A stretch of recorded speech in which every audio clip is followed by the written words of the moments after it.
Como dijo Fray Luis de León, y parafraseó Miguel de Unamuno años más tarde, como decíamos ayer, bienvenidos a la segunda parte de estos podcasts sobre pájaros que estamos haciendo para el calendario de Adviento de verano. Como recordaréis, en el anterior podcast estuvimos hablando de los usos simbólicos, económicos de los pájaros con los humanos, de la relación entre pájaros y humanos, parte económica, por decirlo de alguna manera. Hoy vamos a hablar de la parte simbólica, porque la relación simbólica entre humanos y aves es milenaria. La hemos vivido desde siempre y la hemos vivido todos en mayor o menor frecuencia por nuestra propia cultura, etcétera, etcétera. Todos sabemos que las cigüeñas traen bebés, que el Espíritu Santo era una paloma, que Atenea se convertía en búho o que el búho es el heraldo de Atenea y así 50.000 cosas más con diferentes pájaros.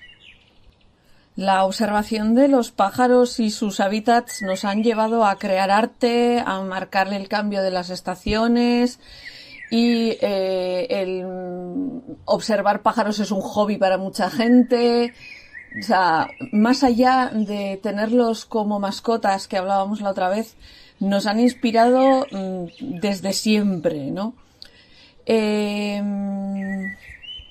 Aunque muchas de esas referencias las hemos perdido por el mero cambio cultural que se suele dar siempre que vamos evolucionando como sociedad, hemos perdido gran parte de esos conocimientos simbólicos sobre los pájaros, pues porque no los utilizamos o por lo que sea, pero sí que es verdad que fueron documentados en 1927 en el The Charm of Birds, que es un libro que escribió Edward Gray, el vizconde Gray de Fallondon, que recolectó, digamos que todas las ideas y simbolismos que se reunían en Inglaterra alrededor de los pájaros. Los españoles tenemos 1000 refranes sobre pájaros. Por San Blas la cigüeña verás, si no la vieres mal año tuvieres. Es algo que en mi casa se ha dicho toda la vida. El problema es que aquí en el norte las cigüeñas son muy escasas. Aquí en el norte, cuando digo, en esta esquinita de la cornisa en la que vivo yo, O sea, en Eibar yo no tengo un recuerdo, y tengo 46 años, de haber visto una cigüeña. Pero sí que es verdad que en Vitoria las he visto, y en La Rioja os cuento, y en el pueblo de la abuela de mi marido en San Román, pues más todavía. Esta Semana Santa no sé cuántos nidos contamos en la Torre del Reloj de Toro, pero había un montón y me las he encontrado en el campo, a 2 metros de donde estaba yo, cazando culebras, y el susto que te pegas porque pequeñas no son precisamente. Pero, por ejemplo, quizás cosas que no sabéis es que a los gorriones, perdón, no a las gorrionas, a los gorriones se los asocia con el sexo y la lujuria desde el antiguo Egipto, porque el jeroglífico que se utiliza para escribir que una persona es libidinosa es un gorrión. Vais a empezar a ver a los gorriones de otra manera. Siguiendo por el mismo camino, en la era clásica, los gorriones eran sagrados para la diosa del amor, para Afrodita o para Venus. Y Cátulo lo utilizó en más de un poema erótico. Los poemas eróticos de Cátulo, pues os los vais a leer, que si los empiezo a decir ahora, no me dejan, me chapan el podcast. Chaucer, el escritor de los cuentos de Canterbury, también sigue esta imagen de lujurioso gorrión. Nosotros no tenemos esa imagen de los gorriones a día de hoy. De hecho, los gorriones son un pájaro que a mí me preocupan un montón porque antes había muchísimos más. Ya os dije en el podcast anterior también que los gorriones están desapareciendo de nuestras ciudades y que es una pena y que tendríamos que cuidarlos más. Y que son unos pájaros muy guays y muy bonitos. Todos los estudios históricos, la arqueología, la antropología y demás, hemos tenido muy claro desde prácticamente el principio que los pájaros son muy importantes para todas las sociedades. Todas las sociedades tienen asociaciones con los pájaros. Por ejemplo, en las sociedades andinas de los Moche, los Nazca y los Chimu, Las plumas de pájaros brillantes como los macacos o... macacos no. El macaco es un mamífero. He traducido directamente Macao como macaco. Dadme un segundo. En castellano son aras. Se me ha cruzado la palabra. He tenido que darle al pause y pegarme un ratito con Google. Perdón. Así, hoy estáis viendo un poquito más cómo se graba esto, un poco más en directo casi. No, simplemente no me salía la palabra, pero los loros y las aras, los plumajes brillantes que tenían, se solía mercadear con ellas desde el Amazonas a las montañas y a la costa del Pacífico, mientras que se recogía su guano para utilizarlo como fertilizante y los artistas y artesanos solían sentirse inspirados por ellos para crear textiles, joyería de metal, cerámica, que representaba cóndores, cormoranes, patos, colibríes y demás pájaros de la zona, ¿no? En sus religiones incluso muchos de estos pájaros tienen simbolismo, o sea, tienen significados simbólicos. El quetzal, no vamos a hablar de los quetzales. O sea, lo curioso es que cuando en antropología se han puesto a hacer estudios de cómo se relacionan los pájaros con el simbolismo y con la humanidad, etcétera, etcétera, a veces nos encontramos con tradiciones que son diametralmente opuestas, pájaros que en algunas sociedades son de mal agüero, en otras son propicios, etcétera, etcétera, y es muy curioso, es muy interesante estudiarlo. Como por ejemplo los cuervos, que no significan lo mismo ni siquiera dentro de la propia Europa, ¿no? Hay gente para el que son pájaros de mal agüero y para otros son heraldos de dioses, entonces es muy curioso ponerte a estudiar los diferentes animales. Lo de los cuervos como heraldos de una diosa celta y luego representación del demonio es una... o de pájaro de mal agüero, es una evolución cultural muy interesante que va unida a la evolución religiosa cultural de Europa de la época y de la colonización cristiana de las zonas celtas, etcétera, etcétera. Muy sesudo, muy lioso, pero bueno. Fue un tema que durante mucho tiempo me interesó mucho, porque ya os he dicho anteriormente también, los cuervos son, pues, los cuervos y las cornejas. Los córvidos en general me apasionan. Uno de los usos culturales más fáciles y rápidos de identificar de los pájaros son la heráldica. O sea, los pájaros han sido utilizados como símbolos y han sido vistos como tal. Y las percepciones sobre cada especie de pájaros y de animales cambia a través de las culturas, como ya os he dicho. Por ejemplo, en África los búhos están asociados con la mala suerte, la brujería y la muerte, mientras que en Europa es todo lo contrario, se los considera pájaros que representan la sabiduría, la inteligencia, el misterio, etcétera, etcétera, ¿no? Las abubillas, por ejemplo, se consideraban sagradas en el antiguo Egipto y símbolos de virtud en Persia, pero en muchas zonas de Europa se las consideraba unos ladrones y en Escandinavia se las considera heraldos de guerra.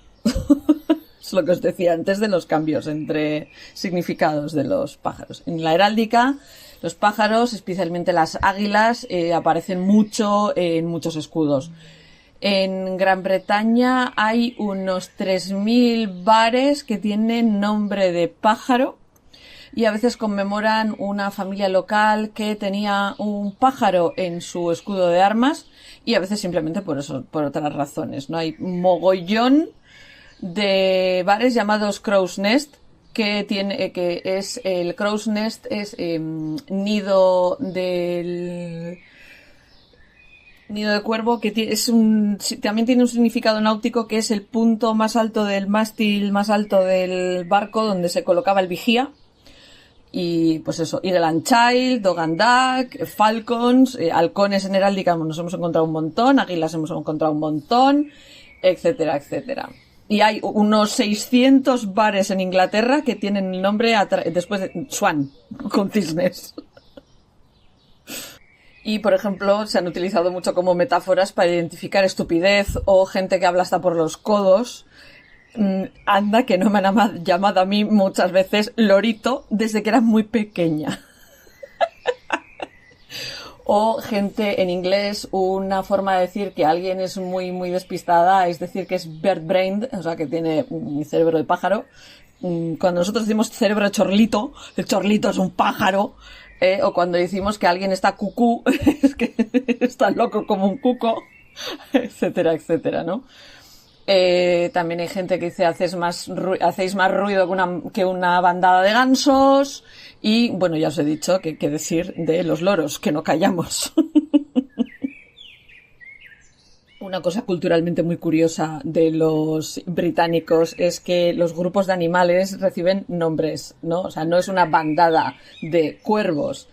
Tú no, o sea, no dices a band of crows en inglés, dices a murder of crows, un asesinato de cuervos.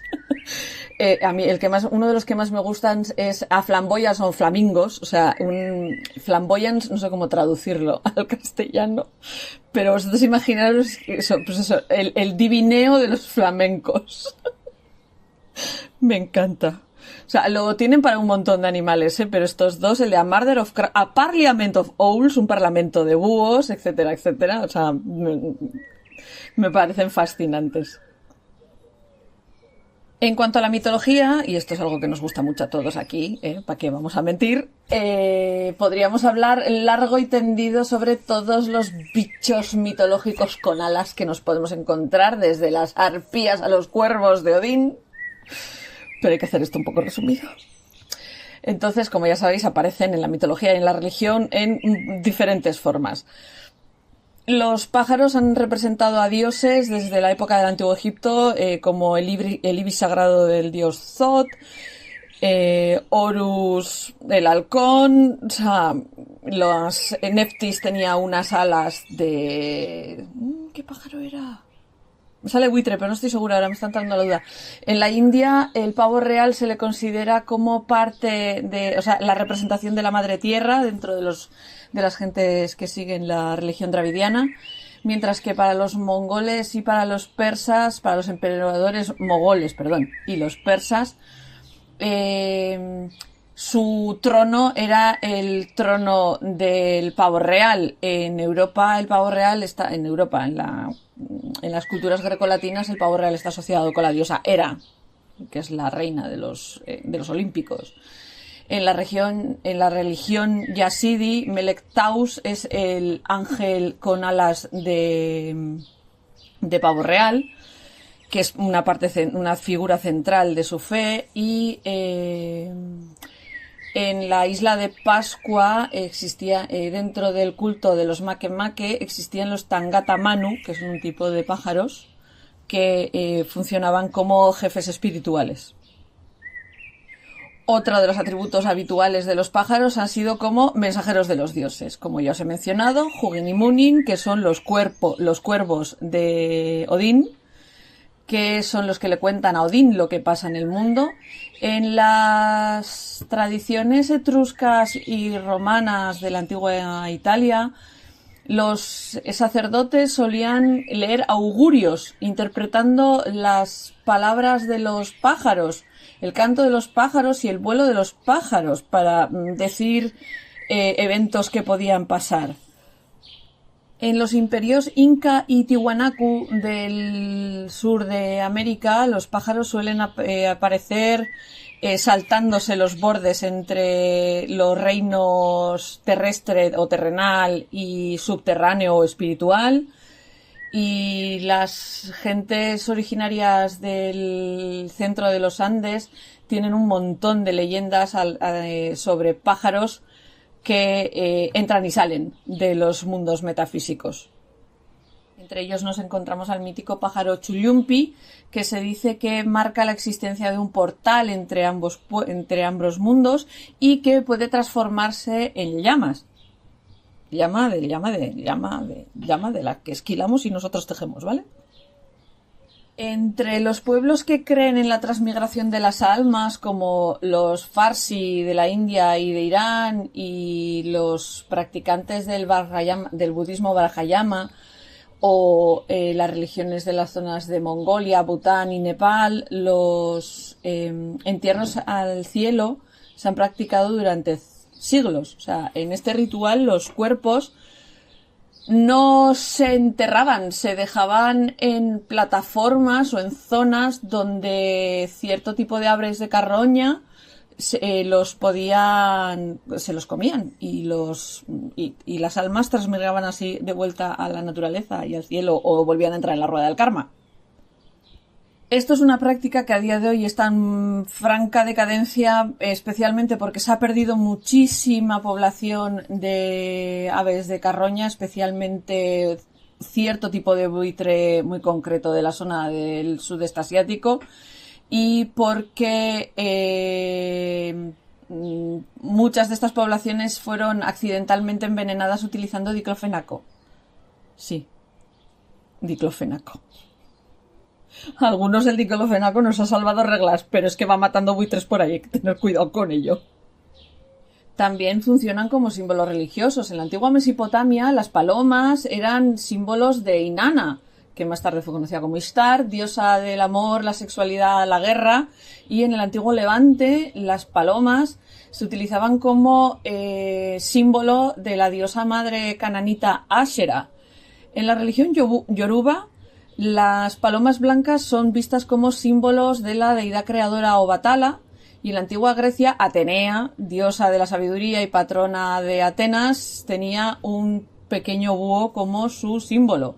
De hecho, hay una clase de búhos que son conocidos como Athena Noctua. Que si no sabéis cuál es exactamente, es el mochuelo común. Y es que son monísimos los mochuelos. Pues ahora, cada vez que veis un mochuelo, pensad que es una llamada por parte de Atenea. Y de hecho, el mochuelo es un animal tan importante para Atenea que los atenienses lo utilizaron como símbolo de sus monedas. Y hay un montón y de hecho, si alguna vez pilláis un euro griego, todavía utilizan el mochuelo como símbolo. Y creo recordar que había dracmas también que llevaban el búho como símbolo. En la antigüedad clásica, las palomas eran sagradas para Afrodita, que digamos que absorbió esta asociación con las palomas de su semejanza con Inanna y con Ishtar, y muchas veces cuando se la representa en el arte o en la cerámica y demás, Afrodita se la representa con palomas, incluso durante su festival principal, que era la Afrodisia, sus altares solían estar purificados con sangre de palomas sacrificadas. En el cristianismo todos sabemos el significado de la blanca paloma, pero ¿a que no sabíais que la forma en la que los cormoranes se ponen a secarse las alas también representa a Cristo en la cruz? ¿A que eso no lo sabíais? En algunas mitologías, los pájaros son monstruos, tienen forma de monstruos, como por ejemplo el puacay de los maorís, que es un ave gigante que es capaz de agarrar humanos y llevárselos. Y en la mitología persa, el simurg era un tipo de ave gigantesca que fue la primera en existir y que solía hacer sus nidos en el árbol de la inmortalidad junto al gran océano que rodeaba este árbol de la inmortalidad. Y su tarea era agitar las semillas de las plantas que crecían alrededor de este árbol de la inmortalidad. Todos sabemos además que la fauna y la flora han sido motivos de representación artística casi a la par y casi con la misma importancia que la representación simbólica de los mismos, y que han estado intrínsecamente unidos, la representación simbólica de las aves con la representación artística de las mismas. Como ya os he dicho, el jeroglífico que representa al gorrión representa la lujuria. Y los pájaros han sido pintados y representados a través de las artes desde el principio de los tiempos hasta el presente, incluidos en pintura, escultura, literatura, música, teatro, danza tradicional, ballet e incluso en el cine. Hitchcock. En la pintura y la escultura se los ha solido representar en las pinturas como desde el tiempo de las pinturas paleolíticas, del arte rupestre. O sea, muchas veces tenemos la imagen de mamuts, caballos y demás como representaciones de arte rupestre, y es un poco eurocéntrico porque en África y en Australia y en muchos otros sitios hay representaciones de pájaros mucho más habituales que en Europa. Pero bueno, están ahí y se les considera pinturas rupestres. Rupestre significa que se hace sobre pared. Específicamente sobre paredes de roca. En China, en el arte chino, las pinturas que representan, hay un género de pintura que se llama bird and flower, o sea, pájaros y flores. Y es una de los 3 grandes temas pictóricos de la pintura china, junto con las figuras de personajes y los paisajes, establecido más o menos desde la época de las 5 dinastías en el siglo X. De hecho, la forma de representación lo más naturalista posible para los pájaros, conocido como Shesheng, lo he pronunciado fatal, fue creado por Huang Chuan. También eso, hacia la altura del siglo X.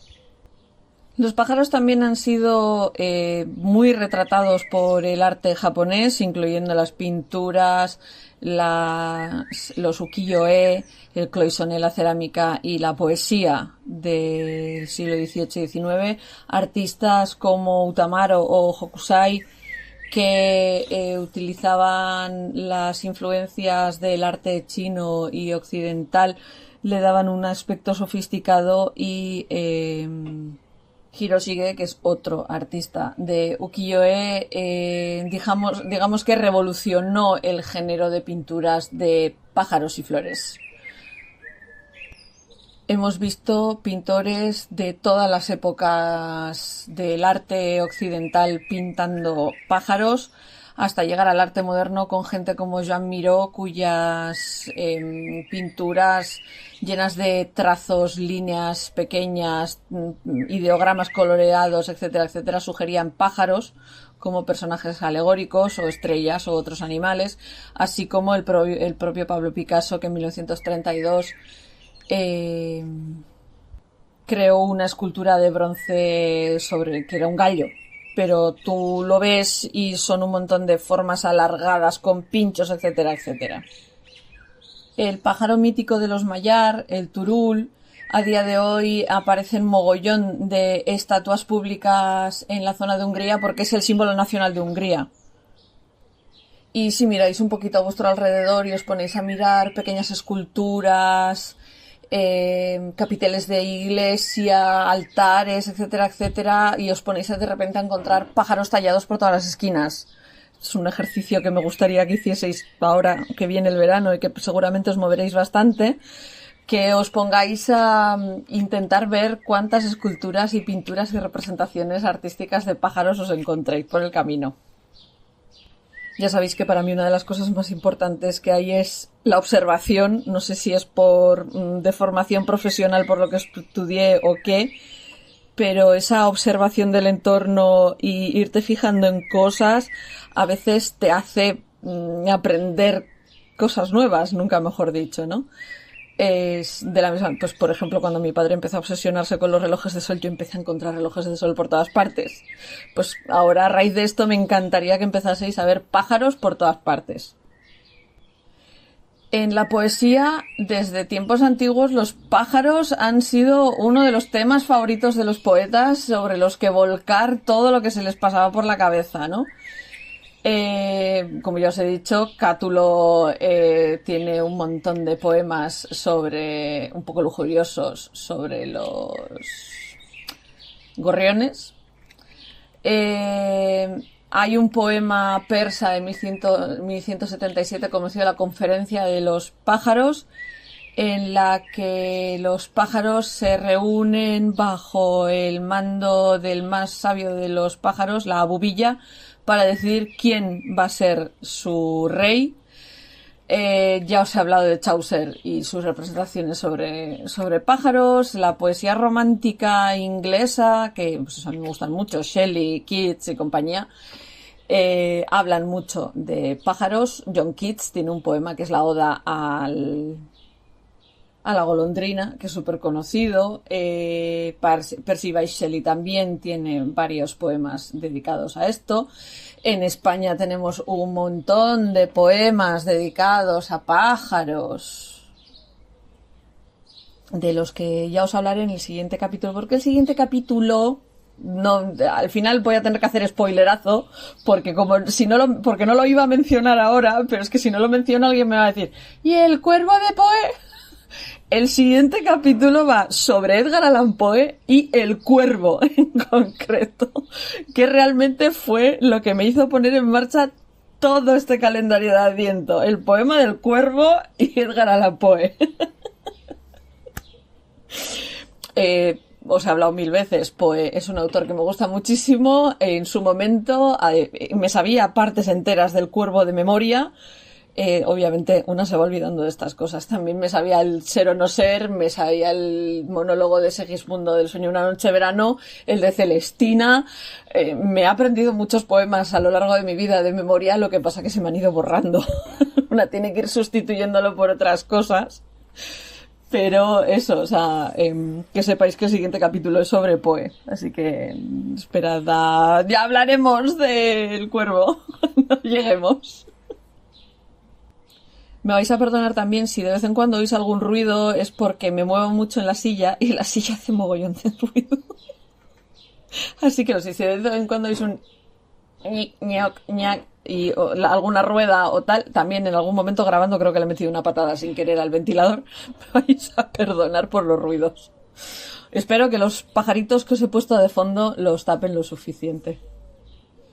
En prosa, los pájaros han tenido prácticamente la misma importancia que cuando hablamos de ellos en poesía, desde las fábulas de Esopo, una de las más famosas siendo la de El lobo y la grulla, o El zorro y la cigüeña. Estas fábulas, como ya os he dicho, son muy famosas y muchas de ellas, de hecho, tienen análogos en las tradiciones del este que utilizan a las aves para sacar conclusiones morales sobre la conducta humana. Esto es muy habitual, las fábulas se utilizan para esto. Utilizamos animales para representar la moralidad humana. Acordaos de cualquier fábula que os sepáis. Por ejemplo, la fábula del zorro y la cigüeña, por si no os acordáis, es en la que un zorro invita a comer a una cigüeña y le sirve sopa en un plato que el zorro puede comer sin ningún problema, pero que la cigüeña pues no puede beber por el tipo de pico que tiene. Y entonces, para demostrarle lo mal anfitrión que ha sido, la cigüeña invita al zorro a comer y le sirve la comida en un jarrón de cuello muy largo y muy estrecho, en el que la cigüeña sí puede comer, pero el zorro no. En cuanto a la fábula del lobo y la grulla, es una fábula atribuida a Esopo, a ver si os consigo refrescar la memoria sobre ella, que podemos encontrarnos en tradiciones por todo el mundo, porque es algo que Esopo no se lo inventó, lo recogió, se suele decir. O es una de esas cosas que sale culturalmente en diferentes sitios, pero que al final podemos cambiar el lobo por un león y la grulla por una cigüeña o por un flamenco o por lo que queráis, pero la historia siempre es la misma. Un lobo que había capturado una presa y se la estaba comiendo, de repente se atraganta con un hueso que se le queda enganchado en la garganta y con un dolor horroroso y casi sin poder respirar empieza a suplicar a otros animales que le ayuden, prometiendo una recompensa por ello. Al final es la grulla la que decide echarle una mano y cuando el lobo abre la boca muy grande, muy grande, muy grande, mete la cabeza y con su pico largo consigue agarrar el hueso y sacarlo. Pero cuando la grulla pide su recompensa, el lobo le dice: has metido la cabeza en la boca del lobo, creo que eso ya y la has sacado sin problemas. Creo que eso ya debería de ser suficiente recompensa. Que sepáis además, como dato curioso, que esta fábula aparece en una de las... Si habéis visto alguna vez El tapiz de Bayeux, Me suena que en algún momento del podcast hemos hablado del tapiz de Bayeux. Como no estoy segura, es bastante probable que hable en el siguiente podcast sobre el tapiz de Bayeux. Pero bueno, este tapiz, que es el que representa la invasión normanda de Inglaterra, en los bordes tiene representadas diferentes escenas animales. Una de las que está representadas es el lobo y la grulla. Y a lo largo de la literatura humana hay mogollón de representaciones de pájaros, libros enteros dedicados a los pájaros, especialmente en el momento en el que los dibujos científicos de los pájaros se empezaron a poner de moda. Hay muchísimas guías de campo para reconocer a estos pájaros que se pusieron en moda a finales del siglo XVIII, durante todo el siglo XIX, y pues se pueden encontrar ilustraciones auténticamente maravillosas en los libros de John James Audubon, Birds of America, que os invito a buscar en internet. John James Audubon, Birds of America, y veis los dibujos porque son una pasada. O sea, de hecho estuve muy tentada en utilizar los dibujos de Audubon para los paquetitos que os estuve haciendo. Al final utilicé fotos reales, pero estuve muy tentada de utilizar las ilustraciones de Audubon.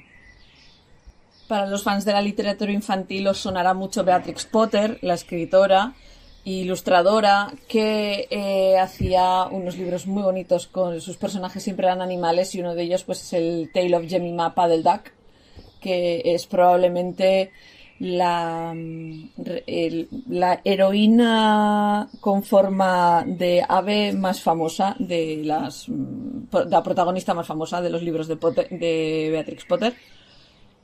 En cuanto a las representaciones de los pájaros en música, se suele decir que la primera música que escuchó la humanidad fue el canto de los pájaros. Pues yo creo que no estamos tan lejos de la realidad. Hoy a la mañana, según me he levantado y era súper temprano, serían sobre las 5:30, no nos metamos con mis horarios de sueño, por favor.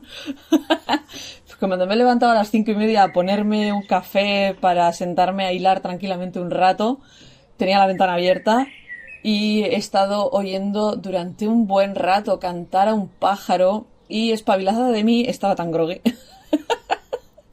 que no se me ha ocurrido identificarlo. Y eso que, de la misma manera que os mandé el panfleto, tengo el Merlin ID en el móvil y no sería ni una, ni dos, ni tres, ni cuatro veces que he oído un pájaro cantar y me he quedado en medio de la calle con el móvil en alto viendo a ver si me identificaba el pájaro. Y no se me ha ocurrido hacerlo, pero era un pájaro cantor y por la hora de la mañana sería alguna alondra o algún pájaro así, que era muy temprano.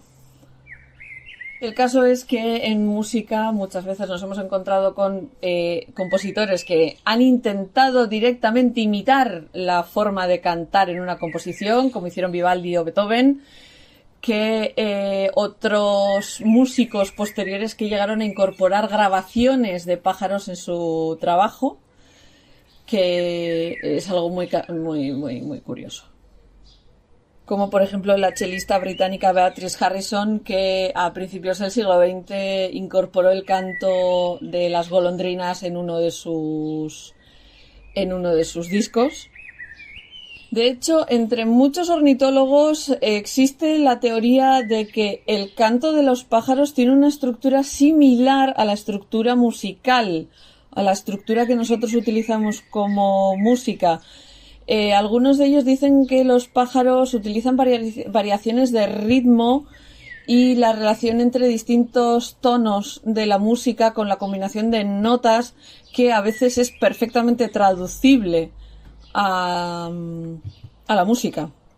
O sea, que podríamos coger y traducirlo a una partitura con algunos pájaros, y que algunos de estos pájaros explotan la variación en música para evitar la monotonía, y algunos llegan a imitar a otras especies. Si habéis oído alguna vez a un estornino, o sea, tienes que tener el oído hecho para darte cuenta que es el estornino y no otro pájaro el que está cantando, o porque le estás viendo cantar. Pues la capacidad de los estorninos de imitar sonidos de otros pájaros es alucinante. Me gustan mucho los estorninos. Tenemos uno que tiene el nido cerca de... O sea, creo que el nido está en el tejado de nuestra casa de San Román y me lo suelo encontrar todas las mañanas cuando estamos en el pueblo y me encanta porque es que es súper bonito y canta súper bien, imita a los gorriones, imita a las golondrinas y luego tiene su propio canto, ¿eh? Pero es muy gracioso verle imitar a los gorriones e imitar a las golondrinas.